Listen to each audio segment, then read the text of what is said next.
Então, a aula passada a gente estava falando do capítulo 5. Eu não terminei ele. Aí no nosso programa eu vou terminar o capítulo 5 hoje e iniciar o capítulo 6 e depois a gente vai para o capítulo 7, né? A gente parou exatamente aqui no capítulo 5, né? Eu já deixei marcado para eu não perder aonde que eu tinha parado.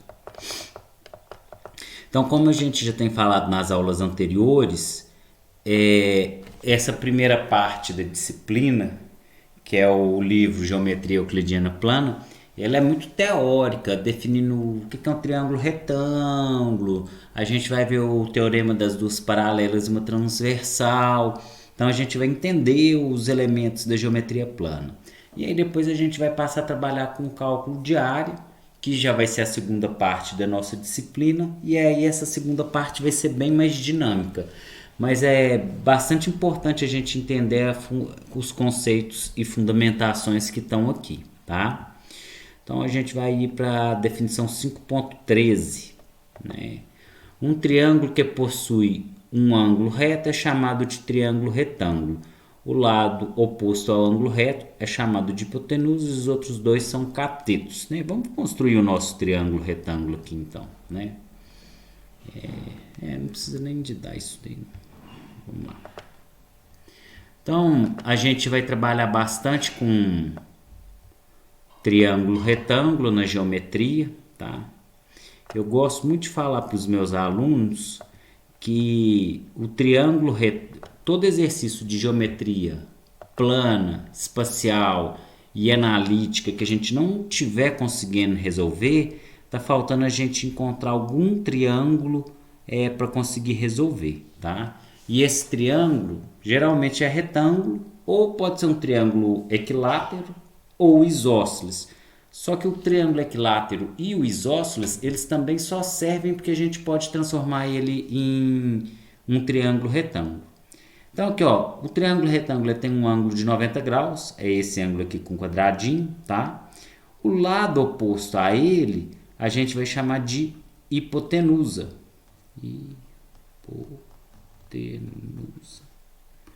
E os outros dois de catetos, né? E como a gente sabe já, o teorema de Pitágoras diz que o valor da hipotenusa ao quadrado é igual à soma dos quadrados dos catetos, tá? E a gente tem que ao maior lado se opõe o maior ângulo, tá? Também na geometria. Por exemplo, aqui é o ângulo de 90 graus. Como a gente sabe que se eu somar os três ângulos internos de um triângulo, a soma dá 180, se esse ângulo que é 90, os outros dois têm que ser ângulos agudos, menores que 90, porque se eu tiver outro ângulo de 90 já dá 180 graus e o terceiro ângulo teria que se valer zero. Então a gente tem que sempre, ao maior ângulo, se opõe o maior lado. O que eu estou querendo dizer? Que a hipotenusa é o maior lado do triângulo retângulo porque está oposto ao maior ângulo, tá? E uma outra definição que a gente viu foi que se eu pegar um triângulo qualquer, se eu somar a medida dos dois menores lados, por exemplo, aqui vai ser o B e o C, essa medida tem que ser menor que o maior lado. Então, peguei um triângulo qualquer. Se eu pegar os dois menores lados, B e C, se eu somar eles, tem que ser menor que o maior lado, tá? Boa noite, Jobert, tudo bem? Boa noite, professor. Tudo bem, e o senhor? Joia, graças a Deus. Tô Começando dando pesadinha, tô acabando de chegar em casa, vou ter que acompanhar a aula sem caderno. não tem problema, depois fica lá no YouTube, tá? O importante é Certinho. acompanhar, beleza? Ah, beleza. Beleza, obrigado. Nada. A gente começou a aula agora falando do triângulo retângulo, né? Que tem um ângulo de 90 graus e o lado oposto é a hipotenusa. Os outros dois são os catetos, né? E aí eu já coloquei aqui o teorema de Pitágoras que a gente já sabe bem, já ouviu falar diversas vezes. Vou deixar um registro aqui. Tem um livro da escritora Tatiane Roque, Desvendando Mitos, algo assim do tipo.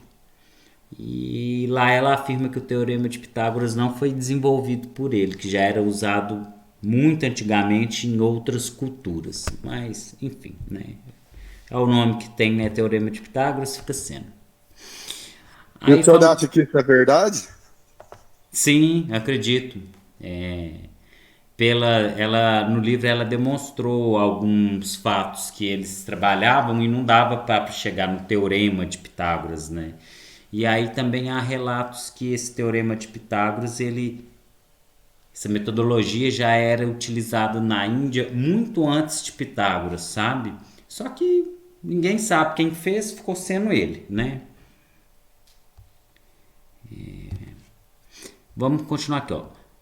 De acordo com 5.4, os ângulos opostos aos catetos são agudos. Claro, né? Esse aqui tem 90 graus, os outros dois tem que ser menor que 90, porque a soma dos três tem que dar 180, tá? Por outro lado, pela desigualdade triangular, o comprimento da hipotenusa é menor que a soma dos comprimentos do cateto, né? Então, o maior lado tem que ser menor que a soma dos outros dois lados do triângulo, porque senão o triângulo não se fecha, tá? Se dois triângulos retângulos são congruentes, necessariamente os ângulos retos devem corresponder, né? Congruentes é uma forma da gente falar na matemática que são iguais, tá?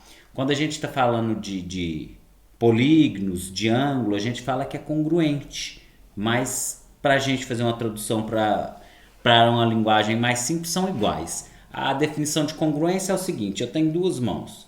Se as duas ficarem sobrepostas de forma perfeita, então a gente diz que é congruente. Vai ter a mesma área, os ângulos correspondentes vão ser iguais e assim por diante, tá?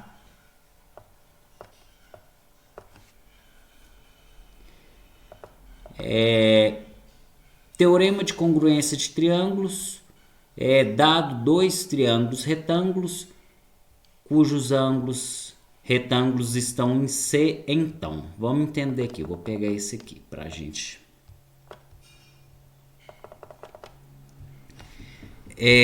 Vão ser formas da gente definir se dois triângulos retângulos são congruentes ou não, tá? São os casos aqui que a gente tem. Aí a gente lembra o seguinte: se eu estou falando que os dois triângulos são congruentes, os dois já têm um ângulo em comum, que os dois vão ter ângulo de 90 graus, tá? A gente já começa por esse pressuposto aí. Deixa eu pegar menor, ficou grande. Pode pegar só aqui. Então vão ter aí três casos que a gente vai analisar poucos elementos e vai conseguir dizer que esses triângulos são semelhantes, são congruentes. Pessoal, para a gente falar que dois triângulos são congruentes, ou seja, eles são iguais, a gente teria que analisar 6 coisas. Os 3 lados correspondentes têm que ter a mesma medida e os 3 ângulos correspondentes têm que ter a mesma medida. Aí vocês podem se perguntar assim: como assim correspondente? Por exemplo, eu não posso pegar meu dedinho aqui e comparar com meu dedão. São diferentes. Eu teria que pegar meu outro dedinho aqui, indicador, para a gente poder comparar. Então a gente vai pegar os que são correspondentes, que se a gente girar os triângulos e encaixar, que eles vão se sobrepor. Então a gente chama esses de lados e ângulos correspondentes, tá? Então para eu falar assim, esses dois triângulos são congruentes, a gente ia ter que ter 3 lados com a mesma medida e 3 ângulos. Vou dar um exemplo aqui, para ficar mais fácil também. Só um minutinho.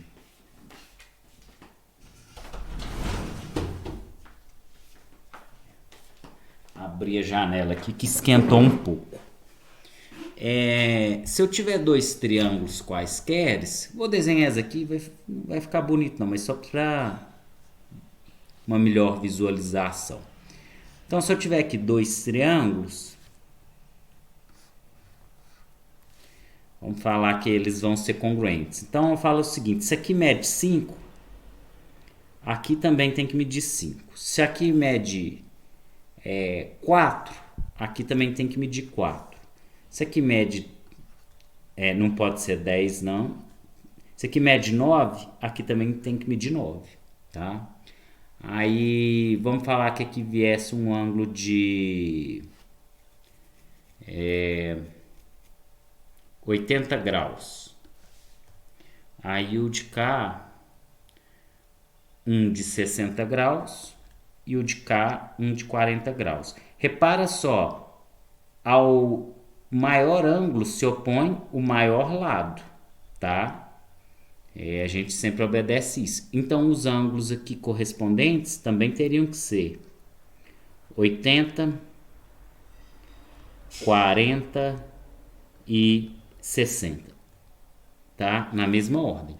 Então, eu posso dizer que esses dois triângulos são semelhantes porque cada um dos lados correspondentes tem a mesma medida e cada um dos ângulos correspondentes tem a mesma medida, tá? Então, são 6 itens, tá? Ó, esse lado é correspondente a esse a esse aqui a esse e assim por diante. Aí a gente tem alguns casos de congruências de triângulo que a gente não precisa analisar todos esses 6 itens. Com menos informação a gente já consegue precisar que esses triângulos vão ser congruentes, tá? E aí, especificamente, a gente está falando aqui do triângulo retângulo, tá? 3 casos que a gente não precisa verificar 6 informações para dizer que os triângulos são congruentes, tá bom? Vamos lá. E aí, o exemplo falou o seguinte. Observa só. A gente tem aqui o triângulo ACB e a linha C', B', onde ambos já têm um ângulo de 90 graus no vértice C. Então, esse ângulo aqui, que eu estou pintando de azul, é 90 graus. E esse aqui já tem 90 graus. Então, a gente vai ver casos de congruências de triângulos entre 2 triângulos retângulos. Eles já começam de cara tendo um ângulo em comum, tá? E aí, vamos lá para o primeiro caso. Vamos analisar ele. Então, o primeiro caso fala o seguinte. O lado BC é congruente a B'C', tem a mesma medida. Então, a gente vai vir cá, ó, esse lado B'C' tem a mesma medida do lado BC, tá? E fala que o ângulo A é em comum. Então, vamos falar que aqui é alfa. Então, aqui também vai ser alfa. Agora, Professor, pode falar. eu tenho uma dúvida. Tipo, se eles são congruentes, são iguais, por que eu tenho que calcular os dois? Por que eu não posso fazer tudo num só? Então, ô Gilbert, a ideia aqui é só a gente poder afirmar que os dois são congruentes. Porque, por exemplo, você pode estar com um triângulo que é incompleto, você não tem todas as informações dele, mas você vê que ele é igual a outro. Aí você pode pegar as informações e completar, tá? Então, a ideia aqui é eu poder afirmar que eles são iguais, sem ter que analisar os 6 fatos, que é olhar os 3 lados e os 3 ângulos, tá? Porque nem sempre, se a gente já tiver tudo dos 2 triângulos, não serve de nada. A ideia é a gente conseguir falar que eles são iguais sem ter todas as informações. Vamos lá. Aí, olha só, o primeiro caso fala, a gente já tem um ângulo de 90 graus em comum e falou que o lado BC é congruente ao B'C', ó. BC é igual a B'C'. E o ângulo A é em comum, o A que é o alfa. Mas o que a gente pode parar para pensar? A soma dos 3 ângulos tem que dar 180. Se eu já tenho 2 ângulos iguais, o terceiro também vai ser igual, tá? Então, a gente teria, no caso, 3 ângulos iguais e um lado da mesma medida, tá? Então, a gente conseguiu aí, com 3 informações, dizer que esses triângulos são congruentes. Então, esse aí é o primeiro caso. Se eu tiver um lado igual e um ângulo igual, ainda tendo o ângulo reto, que é o de 90 graus, a gente já pode afirmar que eles são iguais, tá? Por exemplo, vou dar um exemplo aqui com número, né? Para ficar mais fácil. Vou fazer dois triângulos aqui, tá?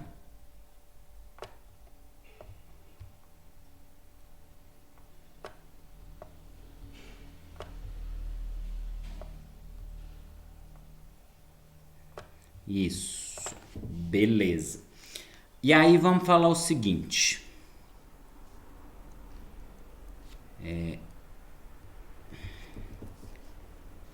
Ambos têm um ângulo de 90 graus.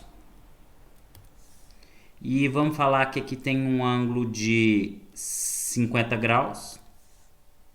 E aqui tem um ângulo de 50 graus. É o caso que foi dado, o primeiro caso, tá? E aqui mede 3 e aqui mede 3, tá?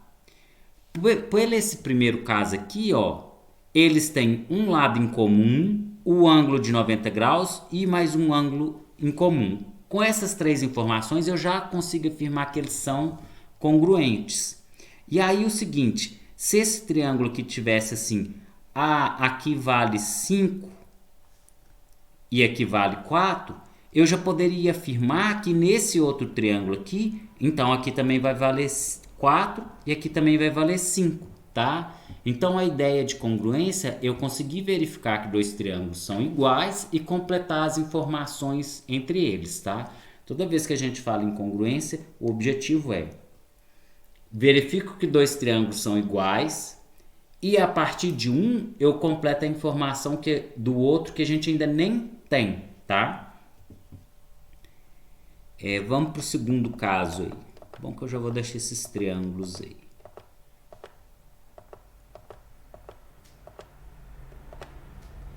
O segundo caso, então fala o seguinte, deixa eu pôr as letras. Aqui é A, B, C.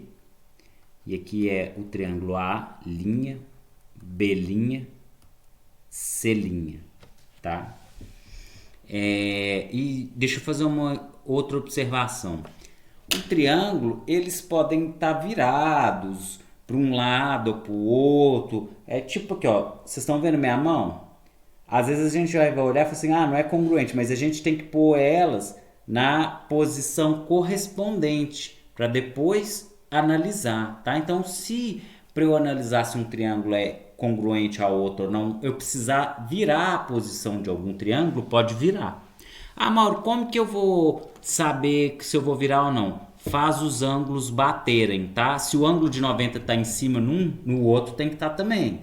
Ah, se o ângulo de 50 está à esquerda num triângulo, aí no outro tem que estar também, tá? Vamos para o segundo caso aí. Então, o segundo caso vai me falar o seguinte.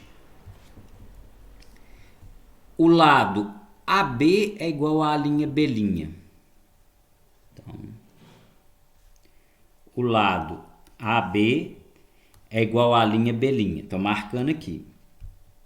E depois o lado BC é igual a B', C'.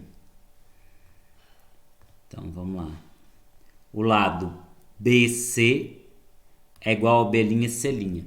Como que eu sei que esses dois triângulos vão ser iguais? Pessoal, olha só. Se eu aplicar o teorema de Pitágoras, se eu já tenho dois lados iguais, o resultado do outro vai sair do teorema de Pitágoras, vai ter que ser igual também, tá? Aí a gente lembra que o teorema de Pitágoras é fixo, tá? Então, vou escrever o teorema de Pitágoras aqui. Eu sei que hipotenusa ao quadrado é igual à soma dos quadrados dos catetos. Imagina só, se a hipotenusa é igual e um cateto também é igual, quando eu substituir nessa equação, o terceiro valor vai ter que ser igual, porque ele vai vir desses dois primeiros que eu já tenho e são iguais. Então, se eu estiver olhando para um triângulo retângulo, se eu tiver um triângulo que tem dois lados iguais, o terceiro tem que ser igual também. Por exemplo, Vamos falar que aqui mede 5, 3 e 4. Aqui mede 5 e 3. Sem eu saber se esse terceiro lado seria igual ou não, e eu tendo só um ângulo, que é o ângulo de 90, eu posso afirmar com certeza que esse outro lado aqui vai valer 4 também, tá? Já vai estar aqui no segundo caso. Se dois triângulos retângulos têm dois lados iguais, então o terceiro também tem que ser igual. Por quê? Por causa do teorema de Pitágoras. Vamos supor que o A vale 5 e o B vale 3. Ah, mas é que o A também vale 5 e o B também vale 3, então o terceiro lado vai sair desses mesmos números, tá? Então a gente observou dois triângulos retângulos, e esses dois triângulos retângulos têm dois lados em comum, então o terceiro também vai ter que ser, tá? E aí a gente nem precisaria fazer conta, né? Igual eu mostrei aqui, ó. Como aqui eu já sabia que era 4 e por ter dois lados em comum eu já sabia que esses triângulos eram iguais, então o outro lado a gente já sabia completar, tá? E aí vamos para o terceiro caso. Tem umas coisinhas aí que se a gente não pega para desenhar, às vezes a gente não entende direito o que está falando no enunciado.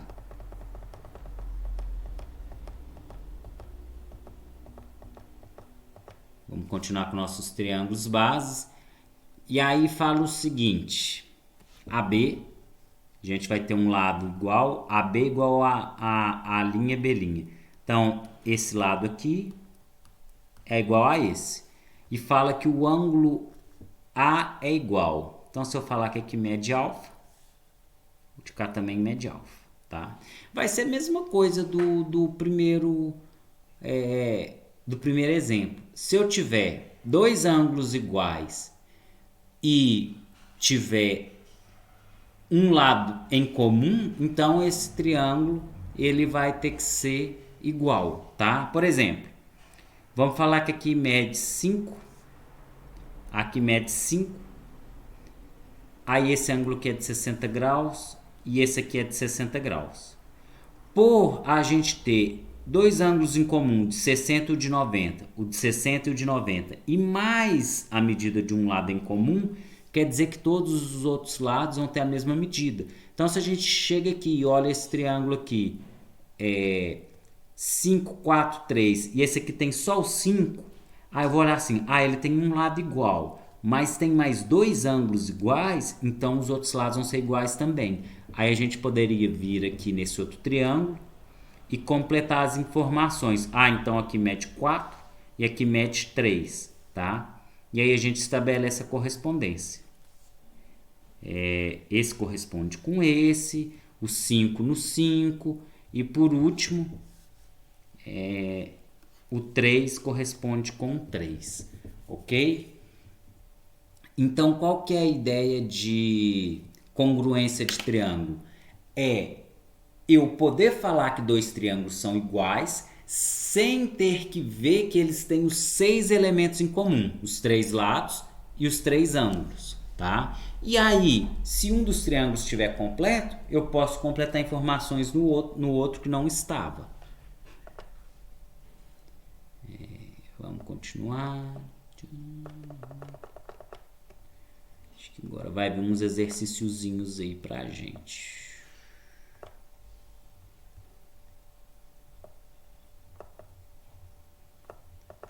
Isso mesmo.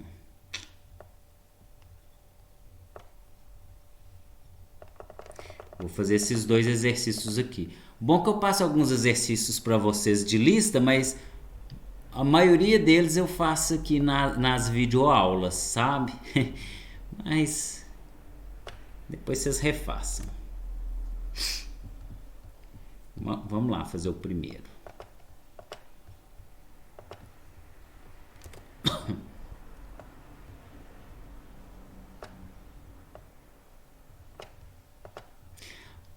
Prove que se um triângulo tem dois ângulos externos iguais, então ele é isósceles. Beleza. Vamos lembrar do teorema do ângulo externo, tá? Teorema... Vou desenhar o triângulo aqui e depois a gente lembra.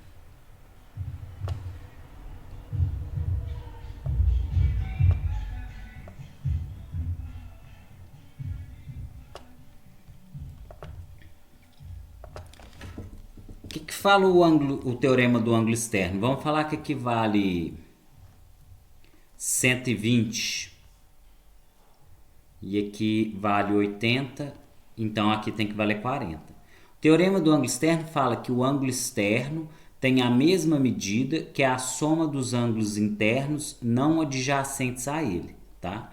Ou seja, o ângulo externo ele tem o mesmo valor que a soma dos ângulos internos opostos a ele.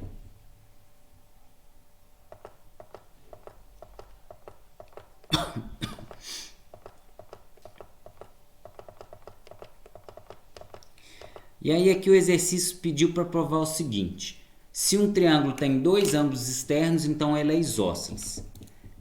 Um triângulo é isósceles quando ele tem dois lados com a mesma medida, tá? Tipo, vamos falar assim, ó, 6, 6 e 8, ele é isósceles porque ele tem dois lados com a mesma medida. Ou poderia ser do tipo 8, 8 e 6. Toda vez que a gente tem dois lados com a mesma medida, então a gente diz que ele é isósceles, tá? E se fala equilátero, tem todos os lados com a mesma medida, tá? Equide igualdade. Então nós vamos provar isso. Aí falou o seguinte: considerando que a gente tem dois ângulos externos com a mesma medida, então esse triângulo tem que ser isósceles, tá? E aí vamos fazer aqui uma analogia. Chamei esse ângulo de alfa. Se eu falar que aqui dentro vale beta, eu vou ter que o alfa mais o beta dão 180 graus. E se eu falar que aqui vale θ, eu vou ter que o alfa mais o θ também dão 180 graus, tá? Porque isso aqui a gente tem um ângulo de meia volta. Essa partezinha do alfa mais essa partezinha do beta dá 180, né? E eu estou considerando que aqui vale alfa e aqui também vale alfa. São os dois ângulos externos de mesma medida. E esse de cá mais essa parte aqui que eu chamei de θ também dão 180. Mas aí observe isso aqui. Alfa e alfa. Aqui os dois somados dão 180. Alfa mais beta dá 180. Alfa mais θ dá 180. Então a gente vai ter que concluir, por exemplo, se aqui valia 40, aqui de baixo também tem que valer 40. A gente consegue concluir que o beta vai ser igual ao θ. E aí, então aqui também seria beta, né? Um triângulo, toda vez que ele tem dois ângulos com a mesma medida, também significa que ele tem dois lados com a mesma medida, tá? Eu poderia chamar essa aqui de... Cadê? Essa equação aqui de 1 e essa aqui de 2. E aí eu poderia escrever que alfa mais beta é igual a alfa mais θ. Porque alfa mais beta dá 180 e alfa mais θ também dá 180. E aí o que acontece? Esse alfa de cá corta com de cá, porque se ele está positivo, ele vem negativo e aí zero. Aí vai sobrar que o beta é igual a θ. E aí a gente consegue provar que tendo dois ângulos externos iguais, implica ter dois ângulos internos iguais. E se a gente tem dois ângulos internos iguais, então a gente tem dois lados internos, dois lados iguais, e aí o triângulo é isósceles, tá? A relação ela funciona da seguinte forma: se um triângulo tem os três ângulos internos com a mesma medida, ele é equilátero, tá? E o equilátero tem três lados com a mesma medida. Aí vai funcionar assim: eu não tenho nenhum ângulo com a mesma medida, então eu não tenho nenhum lado com a mesma medida. Eu tenho dois ângulos internos com a mesma medida, então eu tenho dois lados com a mesma medida. E eu tenho os três ângulos com a mesma medida, então eu vou ter os três lados com a mesma medida. A relação funciona exatamente dessa forma. A quantidade de ângulos iguais indica a quantidade de lados iguais. E vale a volta. Se eu pegar um triângulo que tem 3 lados com a mesma medida, então ele vai ter 3 ângulos com a mesma medida também. Vamos para o exercício 2.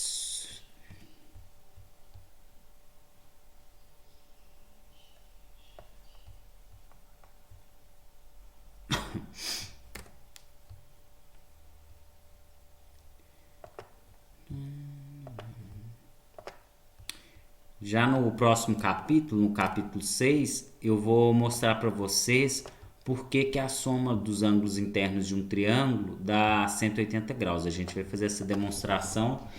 Ela é bem fácil, sabe? Só um segundinho, pessoal.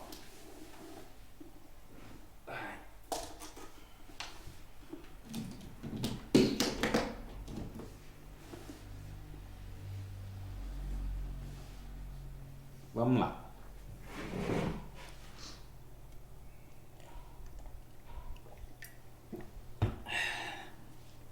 Exercício 2. A figura ao lado é formada pelo segmento AC,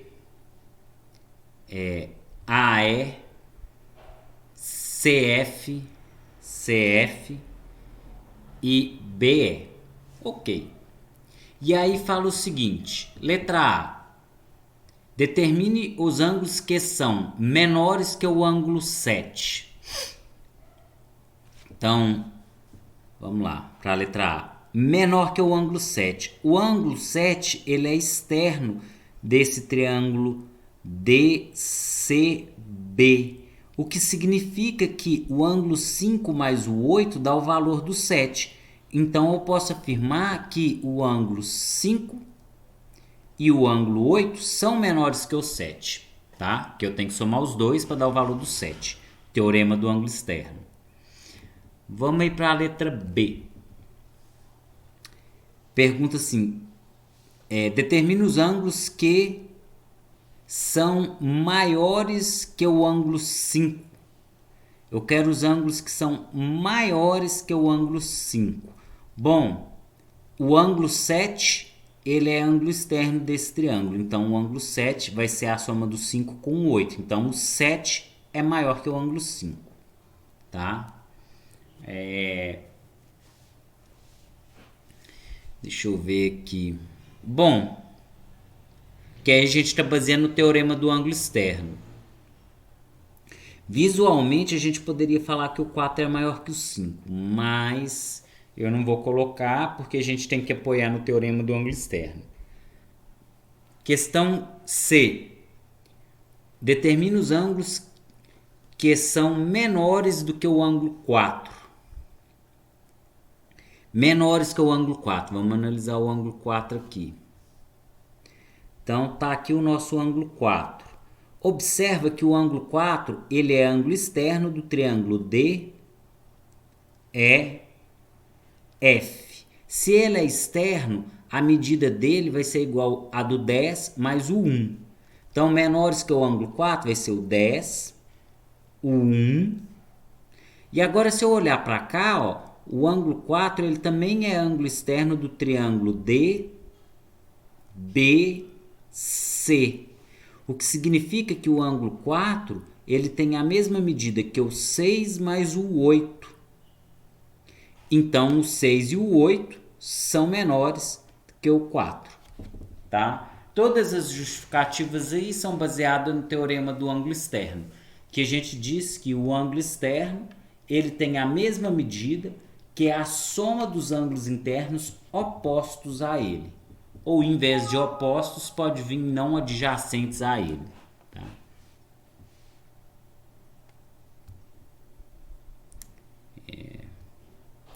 Aí a gente encerra o capítulo 5, tá? E vamos para o capítulo 6. Falar ao menos um pouquinho dele aqui.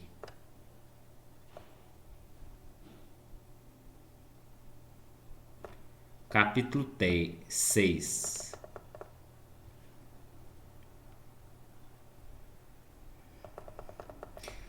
axioma das paralelas e a transversal, tá? E ele vai definir o que é reta paralela, que é transversal, tá? E aí a gente vai ver que duas retas são ditas paralelas quando elas não têm ponto em comum, né? Imagina aí que a gente vai pegar um voo e tem outros voos aí. A gente só quer que tenham voos com trajetórias paralelas ao nosso, para não ter nenhum ponto em comum e nenhum risco de acidente. Ah, Mauro, tem como eu verificar se duas trajetórias retilíneas vão ter ponto em comum ou não? Tem como sim, tá? Só que isso aí não fica a cargo da geometria plana, não. Ela fica a cargo da geometria analítica. Assim, geometria plana a gente tem duas dimensões. A espacial a gente vai ter três, né? A gente vai estudar área e volume. E a geometria analítica, a gente vai pegar os elementos da geometria plana e da geometria espacial e vai jogar no plano cartesiano com sistemas de eixos coordenados, como se fosse localização das coisas, né? Igual o GPS tem localização dos pontos, a gente vai jogar esses elementos aí dentro desse gráfico aí do plano cartesiano e começar a calcular as coisas dentro dele, né? Como se eu saísse da representação geométrica, conseguisse modular isso através da álgebra e fazer as contas, tá? Vamos voltar lá para a definição. Por um ponto fora de uma reta, M pode traçar uma única paralela a essa reta M. Deve-se observar que este axioma escreve a unicidade, já que a existência da reta paralela. Beleza. Vamos fazer aqui.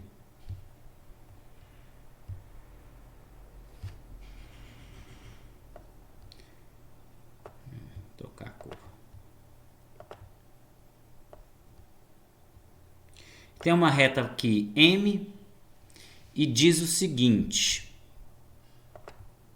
se eu tiver um ponto fora dessa reta, por esse ponto tem como eu traçar só uma reta que é paralela à reta dada, tá?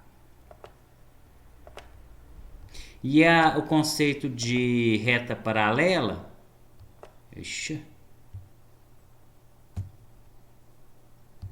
é quando as retas não possuem nenhum ponto em comum, tá?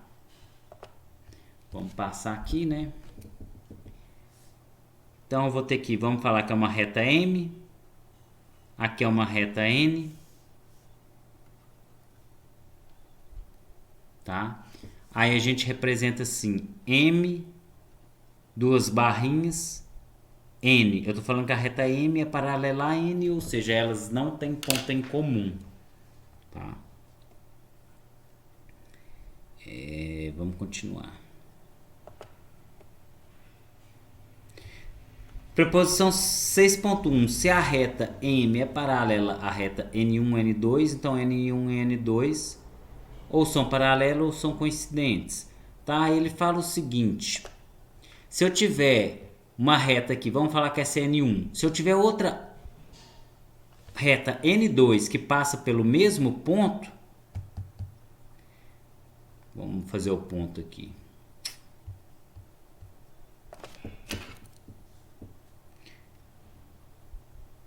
Então nós temos um ponto aqui, esse ponto vermelho. Vamos falar que aqui é N1. Se eu falar que eu tenho outra reta que passa por esse ponto de vermelho e chamar ela de N2 e falar que ela é paralela a M também, então essa N2 ela vai ter que ser coincidente com a N1, tá? Então, dado um ponto fora de uma reta, por esse ponto só vai passar uma reta paralela à reta dada. Vamos apagar isso aqui. Beleza. E aí o livro vai falar o seguinte: se eu tiver uma reta que é transversal a N, ela também vai ser transversal a M, tá? Transversal é que corta, cruza com ela, né? Mas vamos ver lá a definição do livro.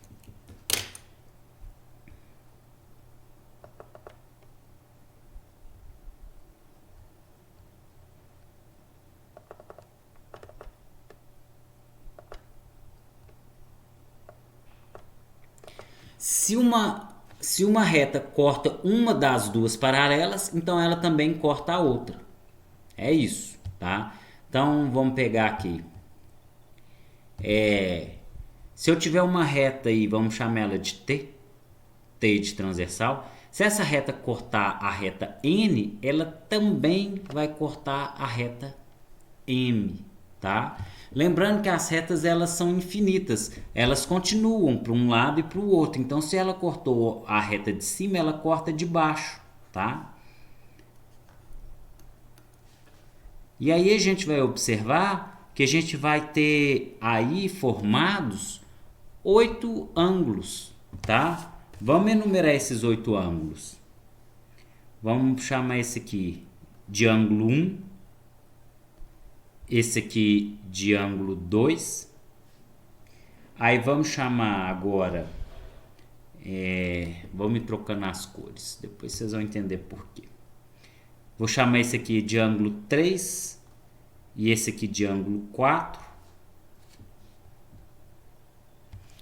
Agora vamos pegar aqui e chamar esse aqui de ângulo 5 e esse aqui de ângulo 6. E por último, vou chamar esse aqui de ângulo 7 e de ângulo 8. Eu estou fazendo assim para ficar mais fácil de entender, e eu estou usando números em vez de letras do alfabeto grego ou letras do nosso alfabeto com acento lá, para ficar mais fácil. E aí a gente vai ter o seguinte: a gente tem duas retas paralelas e uma transversal. Qual que é a ideia aqui? A ideia é a gente conseguir verificar quais ângulos são iguais, quais ângulos somados dão 180, tá? Se a gente tiver duas paralelas e uma transversal, a gente vai ter vários ângulos que são iguais e vários que, se a gente somar os dois, dá 180 graus, tá? Ah, Maurício, vai ajudar o quê?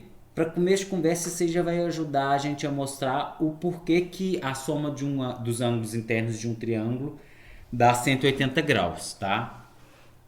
E vai ter várias outras aplicações também. Eu tô assim olhando pro tempo porque não vai dar para eu fazer todo o desenvolvimento das duas paralelas e uma transversal.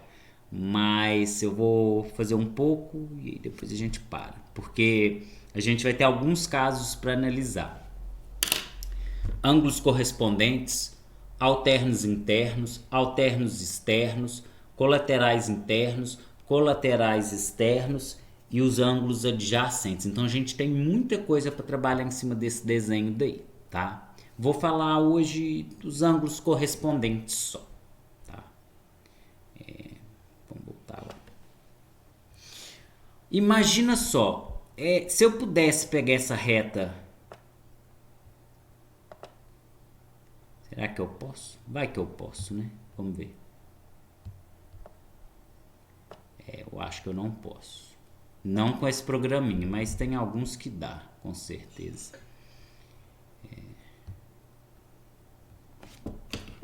Deixa eu ver se voltou pro lápis. Beleza. Se eu pudesse pegar essa reta N aqui e descer ela até a reta M, elas iriam se sobrepor, porque elas são paralelas, tá? Paralelas, elas não têm nenhum ponto em comum. Então é o seguinte: se eu descesse a reta N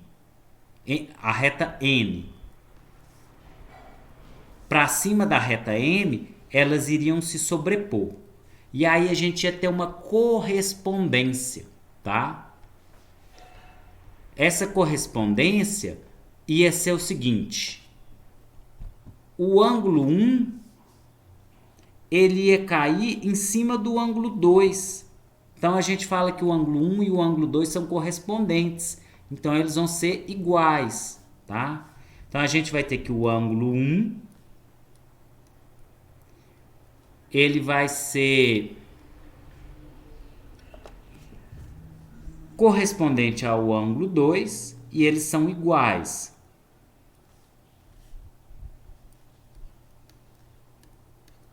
Por outro lado, eu poderia pegar aqui o ângulo 5.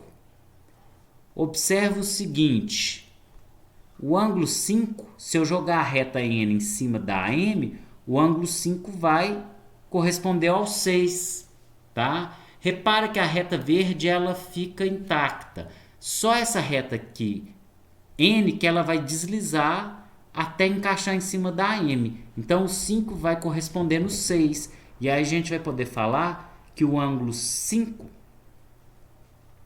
ele é igual ao ângulo 6, tá? E aí a gente continua. Com essa mesma analogia, a gente vai ter o seguinte.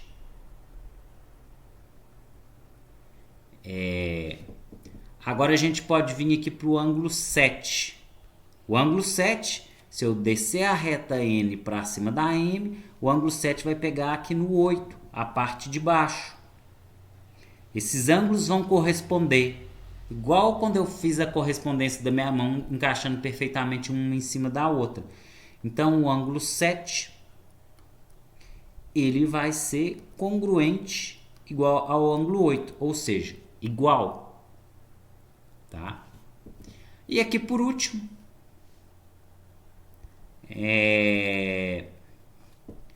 se eu pegar o ângulo 3, ele corresponde ao 4, quando eu desço essa reta aqui para cima da AM, tá? Então eu vou ter que o ângulo 3, ele corresponde ao ângulo 4. Então a gente já conseguiu provar que esses 8 ângulos, 2 a 2, eles são correspondentes e 2 a 2 eles vão ser iguais, ter o mesmo valor, tá? Deixa eu ver se eu acho algum videozinho aqui de correspondência de ângulos. Às vezes a gente tem algum vídeo ilustrativo aqui com a dinâmica que fica legal. Deve ter, né? Vamos ver se eu vou achar rapidinho.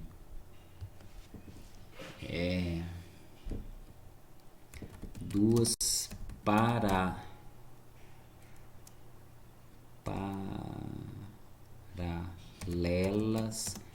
e uma transversal.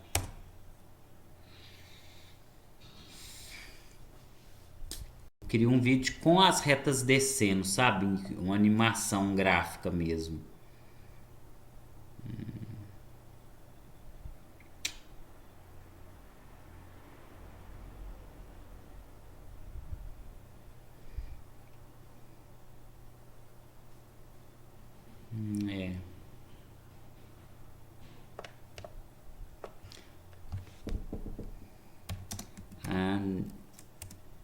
Animação retas sobrepondo.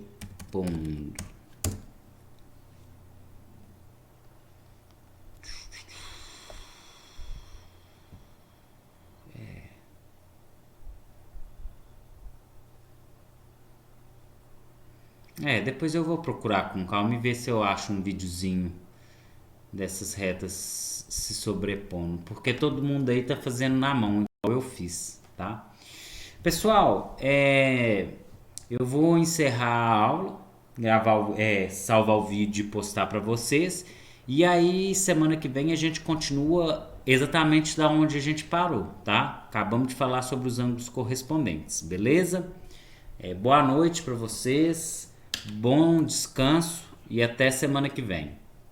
Boa noite, professor. Esse final de semana tem uma provinha lá do senhor, né? É um trabalho, tá? Vai ser simples, não se preocupem não, tá? Tá certo. Tchau, Obrigado. boa noite. Até mais.